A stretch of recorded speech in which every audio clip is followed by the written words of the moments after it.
Yo, what's up mga biyahe? Solar update for 3 months. So, ito yung nangyari. Tadang! Wala na yung aking 12 volt setup. So, goodbye solar na nga ba? Bago ko explain sa inyo kung bakit nawala yung inverter ko, bakit wala na akong setup. Ito muna yung ating consumption ngayon sa bahay. 1.4 kilowatts. Ayan, may dalawang aircon yan. Tatlo sana. Kung i-on yung isa aircon, tinanggal kasi namin, aabot po yan ng 2,000 watts paggabi. So, ayan pa yung battery ko. Ngayon, saan ba yung aking inverter? Actually, yung inverter ko kanina lang talaga dumating yung buyer kasi nag-post ako na ibebenta ko yun kasi mag-upgrade ako. Tapos, inverter yung binili niya. Binigay ko sa kanya ng 8K. So, ayun.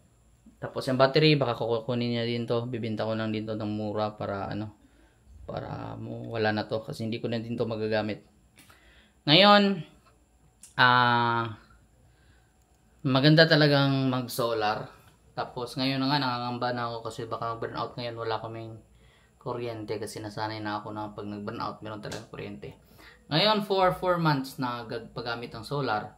Yung first month, sabi ko sa vlog, na yung first month ko, namin ay 6K yung aming bill. Then the first month nag-solar kami is 4.2. So akala ko na yung 4.2 steady na yun. Pagka the other month, pagka second month naman niya, ay nagiging 4.2 o first month. Tapos pag second month naman niya, nagiging 3.3 ba yun? O, parang 3.3 yun. So nagtaka ko na mas bumaba pa siya. So akala ko yung 3.3 steady na yun, 3.3 na or 3K na plus yung aming bill. Pag uwi ko nung Sunday, kasi na-stranded nga kami doon sa Masbate, pagdating na ko dito, nalaman ko na yung bill namin to 7 na lang. So every month po siya nagli-less. Iwan ko kung bakit, o ano nangyari. Basta yun yung maganda, nagli-less talaga. So ngayon, gusto ko talaga yung maging zero bill yung aming bayarin sa kuryente. Kaya yun, dahil nabenta na, so meron akong pagdagdag para mabili ko na yung aking final setup na 6 kilowatts.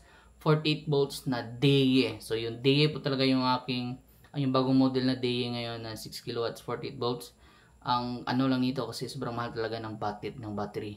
Pero ang kagandahan kasi nito na research ko na pwede siya gumana kahit walang battery. So parang ano siya, grid tie.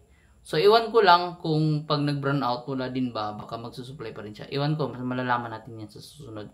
So meron akong dalawang 600 watts. So mag-a-add po ako ng 8 para 10 lahat.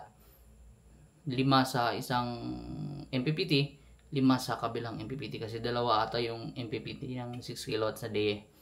So ayun, alam niyo pinag-isipan ko din yung 48 volts 6 kilowatts na na tawag diyan na 1 solar kasi 1 solar yung aking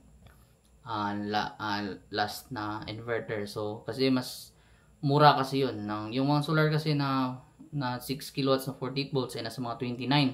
Tapos nag-sale pa sila ngayon umabot ng 26,000. 29 to 26,000. Tapos yung day kasi 48,000. Nag-sale din sila 44,000. So, 'di ba sobrang sobrang mahal talaga ng day. Pero sobrang sulit naman talaga. Sobrang sulit din naman yung 1 solar. Pero gusto ko talaga pag nag-upgrade man ako, dapat yung the best na talaga. So ayun, see you for bye-bye 12 volts. Hindi na ako dadaan sa 24 volts. Diretso na ako sa 48 volts na 6 kilowatts. So see you soon sa ating solar setup na 6 kilowatts. So ito yung ating setup ngayon. Wala na. Bye na. Actually pwede pa tong yung setup ko kasi prepare ko sa 24 volts at 48 volts. So lahat ng mga wire na yan, pwede yan automatic sa 6. So parang ikakabit ko na lang diretso yung DE. Ayan. So pero babaguhin ko tong setup na to, hindi ko na ilalagay sa ganitong enclosure na sobrang unsafe kasi yun nga wooden. So gagawa ako ng steel. Steel yung paglalagyan. So this biyahe na runs. See you for more solar updates. So see you 48 volts 6 kilowatts. Peace out.